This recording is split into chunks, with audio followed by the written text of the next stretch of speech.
This is GTV, the YouTube anti-hero. Who is the most famous character in Japan? Is it Astro Boy, Totoro, Rockman, Mario? Well, those are some good guesses, but they are all lapped by the impact and legacy of Goemon, a man who was actually real but has grown into such a heroic figure he's become larger than life.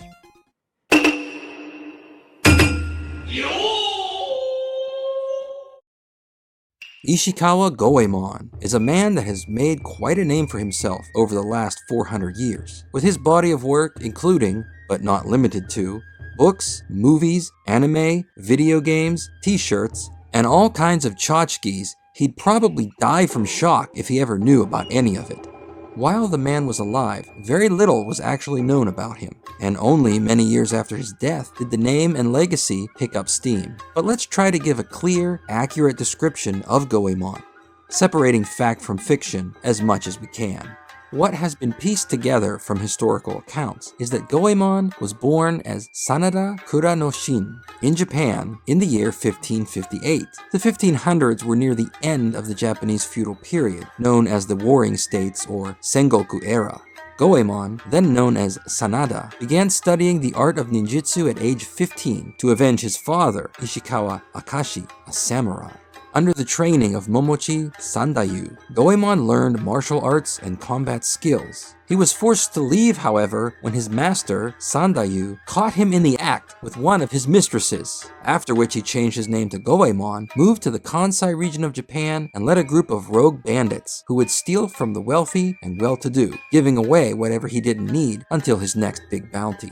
He continued on with his thieving ways until he was executed publicly in 1594 in front of Nanzenji Temple in Kyoto, which still exists today. He was dropped into a vat of boiling water along with his son for the failed assassination attempt of Hideyoshi Toyotomi, one of the most powerful men in Japan at the time. Some accounts say Goemon submerged his son to end his suffering quickly. Others say that his son was spared, as Goemon held him high above the water until the very end. Again, this is all sketchy, but it is accepted as the supposed truth. Those years spent as sort of a Japanese Robin Hood is where fact and fiction start to blur.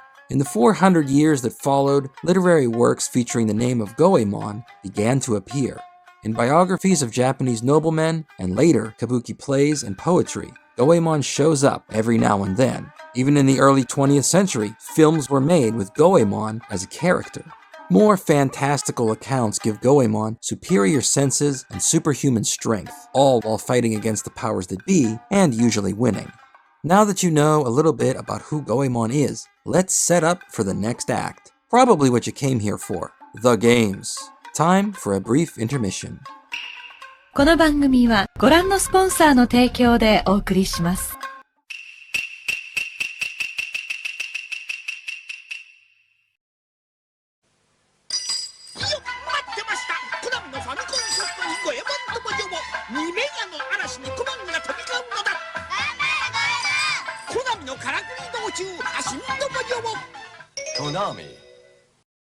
お客様でゴエモン様いらっしゃいまあれもんでこれもんでゴエモンファミコンカセット頑張れゴエモン2 1月4日発売コナミ今年のファミコン始めはギャング連発式 RPG でごじゃるファミコンカセット頑張れゴエモン外伝好評発売中ですコナミ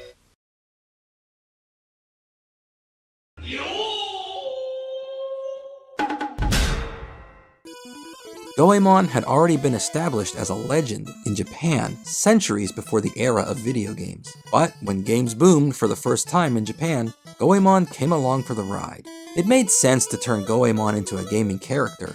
He was well known, and was, after all, public domain. So Konami did just that, beginning with the arcade game Mr. Goemon in 1986. This arcade game is a simple, standard run, jump, and attack game. It might seem a bit dated these days, but long-form action games like this, along with Wonder Boy and Versus Super Mario Bros., were rather new then, and in Japan at least, a popular genre of arcade games. The game's visuals are evocative of traditional Japanese paintings from the feudal era.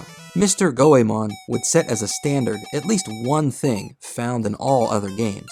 Goemon would be armed with a long smoking pipe known in Japan as a kiseru. If you're interested in playing Mr. Goemon, it's available on PlayStation 4, so go to it. That same year, Goemon came home to the family computer with Ganbare Goemon, Karakuri no Chu. In English, You Can Do It, Goemon, The Tricky Journey. The game is pretty different from the arcade Mr. Goemon, as it's a top-down, scrolling adventure separated by stages. To clear a stage, Goemon needs to find 3 passes hidden somewhere in that area.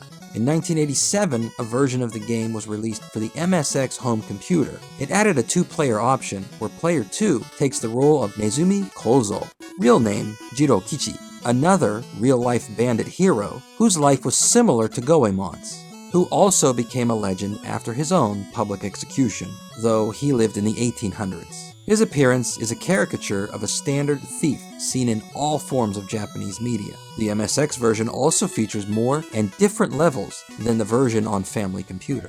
In 1989, a sequel was released for the Family Computer, which set Ganbare Goemon into motion as a long-running game series. Ganbare Goemon 2 introduces the character of Ebisumaru, who is integral to the plot as Goemon's sidekick and is present in most of the series from here on out. He evolved from the character Nezumi Kozo from the MSX version of the first Goemon game. Just like in the first game, Goemon must travel around feudal Japan collecting various treasures. The weirdness gets turned up a bit as the game features some unusual characters. Moai, giant peaches, and various robots are present in the game. Sumo wrestlers are too, even though the sport did not exist in an organized manner while Goemon was alive. This was then followed up by 2 more sequels for the Family Computer, with Ganbare Goemon Gaiden Kieta Ogon Kiseru, The Missing Golden Pipe in 1990, and Ganbare Goemon Gaiden 2 Tenka no Zaiho, Treasures of the World in 1992. Gaiden 1 is a standard top-down RPG. I don't say standard in a derogatory way. Those kind of RPGs are my favorite. Gaiden 1 also introduces longtime character Yai, who joins your party to help Goemon find the pipe. The game is full of the weird and strange things that make Goemon Goemon, like being attacked by watermelons or using a payphone in the 16th century. The game has been translated to English, so why not give it a try? Gaiden 2 offers more top-down RPG fun, as Goemon et al. Search the world for treasures by entering a worldwide thievery contest. Again, weird enemies, ancient, modern, and futuristic items abound, including video game cartridges. This is another game that's been fan-translated, so go look for it and have fun. This would be the end of the line for Goemon on the Family Computer, but things would move to the Super Famicom and come west as well. Ganbare Goemon Yukihime Kyushutsu Emaki, in English, Princess Yuki's Rescue, was released in Japan in 1991. The game would come to the West as Legend of the Mystical Ninja. The story revolves around the kidnapped Princess Yuki, who is the daughter of a samurai lord who leads a secret clan. Goemon and Ebisumaru set out to rescue the princess and use a teleportation machine to try reaching her easily. But the machine doesn't have enough power, and so they have to walk the rest of the way. There's much more to the story, including a few plot twists, but so as not to spoil it for anyone who hasn't played it, I'll leave it at that. The game is divided up into 9 stages though, which either Goemon or Ebisumaru can explore. They learn different judo attacks and wield different weapons, but each character is basically the same. The 16-bit hardware gives the game a very colorful look, and some wonderful music as well. There were a few localization differences, as Goemon and Ebisumaru were changed to Kid Ying and Dr. Yang, erasing the connection to Japanese history. Some of the cultural points are retained though, and the intended humor makes it through, though I'd say they just don't translate well in every case. There's even an arcade in the game where you can play another Konami hit, Gradius. Well, at least the first stage, anyway. Legend of the Mystical Ninja was released in February 1992 in the US. The game would also come to Europe, though a bit later in 1994, and was reviewed positively by gaming publications at the time. Nintendo Power covered the game extensively, focusing on the game's Japanese visual style and humorous characters. They even slipped in a Tanuki statue on a few pages, probably inadvertently, as these Tanuki statues are well known across Japan for their big, well, I think you know. I guess Howard Phillips didn't get the memo. There would also be a Game Boy version of Goemon made around this time, being released in Japan in 1991. Ganbare Goemon Sara Wareta Ebisumaru, in English, Kidnapped Ebisumaru, is a scaled-down version similar to the original Family Computer Goemon games. As the title says, Ebisumaru is kidnapped, so he's unplayable, and many of the other characters introduced over the course of the series are also not present, unfortunately. This game was released in Europe, but not until 2000, and then as part of Konami Game Boy Collection Volume 3, which was known in Japan as Volume 2. Konami does not make it easy. The next few years saw several more Goemon games released in Japan. Ganbare Goemon 2, Ganbare Goemon 3, Ganbare Goemon Kira Kira Dochu, and Ganbare Goemon Uchu Kaizoku Ako Gingu. All of these are similar to the Legend of the Mystical Ninja game you might have played. They are filled with traditional Japanese culture, crazy characters, colorful side-scrolling action, and funny but sometimes untranslatable jokes. The games are fun, but without some understanding of Japanese, you just can't get through them easily. As we conclude this chapter of the story, there were 11 games released between 1986 and 1996 in Japan. That's a lot. Only 2 of them made it out of Japan, which back in those days was a pretty good record. In the next act, Goemon returns as the Mystical Ninja in 3D, and our hero brings down a notable American game company. Time for another intermission.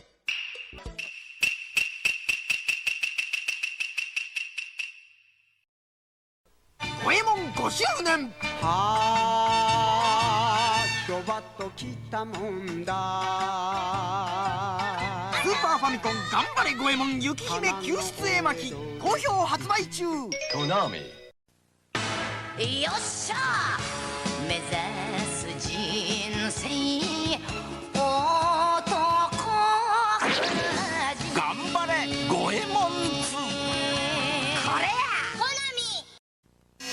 ゴエゴエ君たち64プレステゲームボーイ7の今年のゴエモンビックラフォイタの3タイトルゴエゴエ頑張れゴエモンベリー豪華な3本立てゴエゴエコナミうちの子がもののけに取りつかれたみたいなんです。それは集めてるのゴエゴエ大爆笑カードバトルゴエモンもののけすごろくコナミ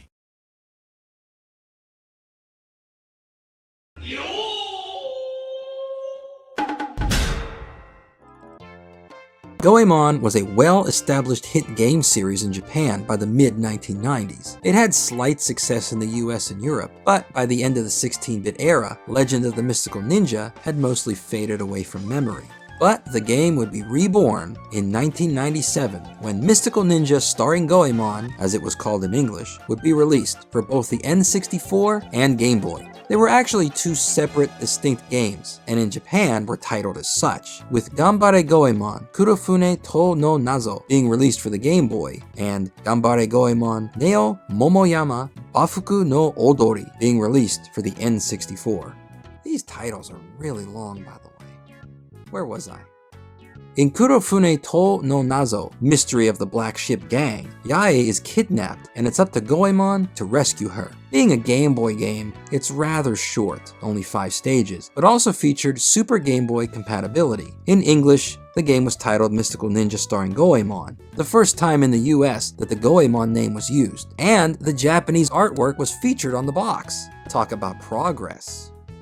In Neo Momoyama Bafuku no Odori, Dance of New Peach Mountain Shogun, as it would be if you literally translated it to English, Goemon's world is invaded by the Neo Momoyama, a giant UFO shaped like a peach. The army aboard intends to transform old Japan into some kind of postmodern European theater. The game puts Goemon et al. Into a 3D world for the first time, and as usual, the game is filled with puns, in-jokes, meta-humor, and anachronisms. These were popular enough to bring over the next game, also for the N64. Ganbare Goemon Dero Dero Dochu Obake Tenkomori was released in 1998. In the US, it was titled Goemon's Great Adventure, and in Europe, Mystical Ninja 2, starring Goemon. Again, with Konami just making everything too confusing. In this game, the wise old man, who's like the Sid of the series, invents a machine that can bring the dead back to life. The old man intends to bring his favorite dead actors back to life, but it gets stolen by Bismaru. I'm not even going to explain her. And so Goemon must get it back before the Lord of the Underworld is resurrected and Japan is conquered. This is where the English versions of the game sadly come to an end. Despite 5 titles overall, Konami never saw reason to bring over any more, even though they sure had a lot to choose from. After 1998, all Goemon games would stay in Japan, though he would pop up in other games on occasion. Should I go through them all? Okay, as quickly as I can. As you know, Konami really does go to town with a few game series. TwinBee and Parodius are other examples, where they just put out side games and spin-offs oftentimes as much as the mainline series. Goemon appeared in the YY World series of games for the family computer, where most every Konami character meets up in a side-scrolling action crossover. It's quite a fun idea, and a shame you don't see things like this more often. There was also Konami Crazy Racers for the Game Boy Advance, where Goemon races against characters from TwinBee, Castlevania, Metal Gear, and other Konami games. Goemon also appeared in GKyo Pro Wrestling 96 Max Voltage as a playable character. And really, Goemon is hiding in all kinds of Konami games, just as other characters might be found in Goemon. If you know which games, share it with us. Of course, there were a few puzzle-type games. Soreyuke Ebisumaru, Kara Kara Kuri Meiro, Kieta Goemon no Nazo for the Super Famicom in 1996, and Goemon Mononoke Sugoroku for the N64 in 1999. Ganbare Goemon Kuru Kuru Nara Koi Ayashige Ika no Kuroi Kage was released for the Sony PlayStation in 1998, around the same time as the N64 games. It's not at all the same, and the N64 games were far better, and the right choice to release in English. The game tries to work the original family computer style of gameplay, with 3D PlayStation-style graphics. The look has not aged well, and it was not so great when it was new either. Ganbare Goemon Tenguto no Gyakushu was released for the Game Boy Color in 1999, actually just a few weeks after the PlayStation game. It's a full-on turn-based RPG, one of the few Goemon games that isn't action-based. Ganbare Goemon Mononoke Dochu Tobidase Nabe Bugyo was also released for the Game Boy Color and also released in 1999, and is also another turn-based RPG, cashing in on the fun and popularity of Pokemon. The in-game battles are one-on-one, and you can capture and evolve the enemies to get special abilities out of them. Wow, 2 Goemon games, both RPGs, both for the Game Boy Color, and both in the same year. No wonder everybody wants to move to Japan. Ganbare Goemon Hoshi Zorashi Dynamite's Awaru, another Game Boy Color game released in 2000, takes the zany and comical stories that make Goemon so fun and turns it upside down, as Goemon goes sci-fi. A UFO lands in feudal Japan, and it's up to Goemon and Ebisumaru to save the day. Ganbare Goemon Oedo Dai Kaiten was released for the Sony PlayStation in 2001. It does standard side-scrolling levels with 3D rendered graphics. It's probably the worst game of the series, as it reuses elements from other older games, and side-scrolling isn't exactly what you think of when you think PlayStation. A lot of games from this time have not aged well, and this is kind of the point where Goemon as a brand goes south. A slew of games hit Japanese mobile phones from 2002 onward, and in 2005, the 2 games for the Super Famicom got reissued on the Game Boy Advance. Games not set in Goemon's time, like Goemon Shin Sodai Shumei for the PlayStation in 2001, and New Age Shutsudo for the Game Boy Advance in 2002. Basically the same game, but Goemon is set in a futuristic world, and has adopted a Yu-Gi-Oh! Kind of look as well. There's also Metal and Pachislo games released here and there, but most of these failed to capture the fun that was Ganbare Goemon. However, Konami went back to basics one final time. Ganbare Goemon Hokkaido Chu Oedo Tenguri Kaishi no Maki was released for the Nintendo DS in 2005. This game was sadly the final full-fledged Goemon game, but at least they went out on a high note. The game fits right in there alongside the 8 and 16-bit adventures that gamers loved. In the game, Goemon and Ebisumaru are framed and sent to prison. After they break out, they must track down their imposters and clear their names. Whatever happens behind closed doors at Konami is their business, but it seems that they develop some amazing games, and after a certain high point, they take those beloved gaming series, too many to mention here, and just sink it with iterations that seem to be a cash-in to draw money from die-hard fans who buy anything and everything.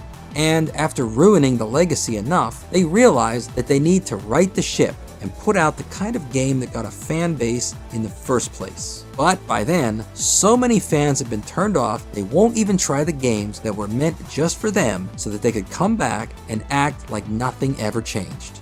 Then Konami just throws their hands up and they say forget the whole thing, and the series goes dark. But we aren't quite done.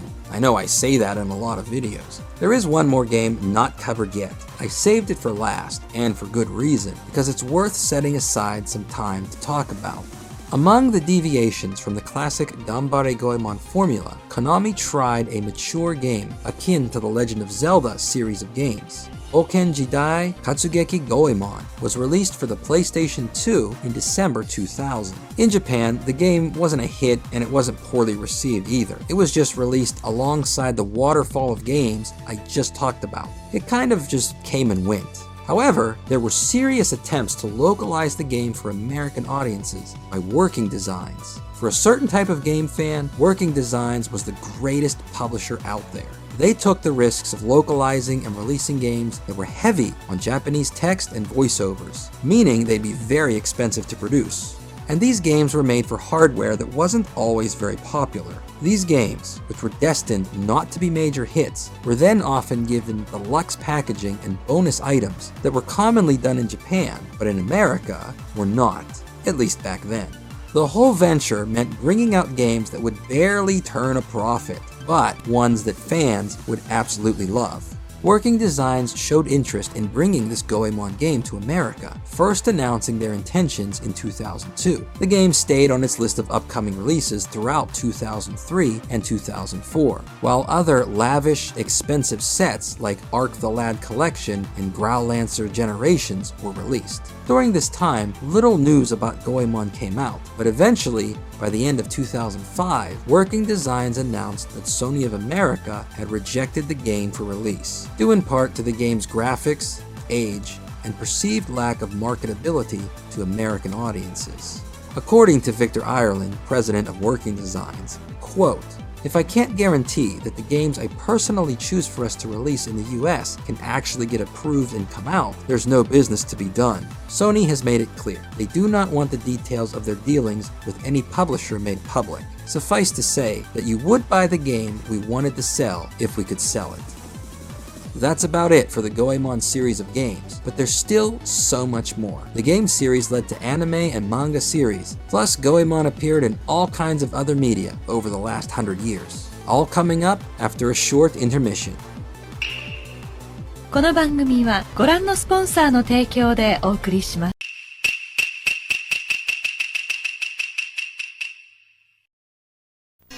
君たちこの夏64ウルトラ楽しいマッハスペシャルアクションアドベンチャーゴエモンゴエゴエ頑張れゴエモン8月7日発売ゴエゴエ Konami.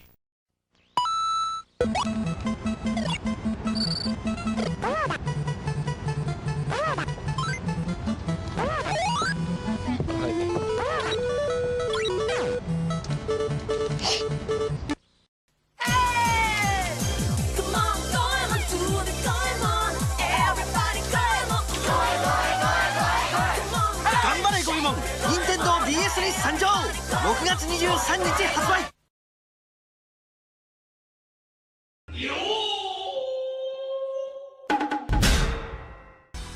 Time now for all the non-gaming Goemon media of the 20th and 21st century. Now keep in mind there were poems, plays, and books about Goemon before modern times. Some were very exaggerated and others not so much. But with mass communication, the impression of Goemon became more uniform and universal, as a nation could watch together at the same time.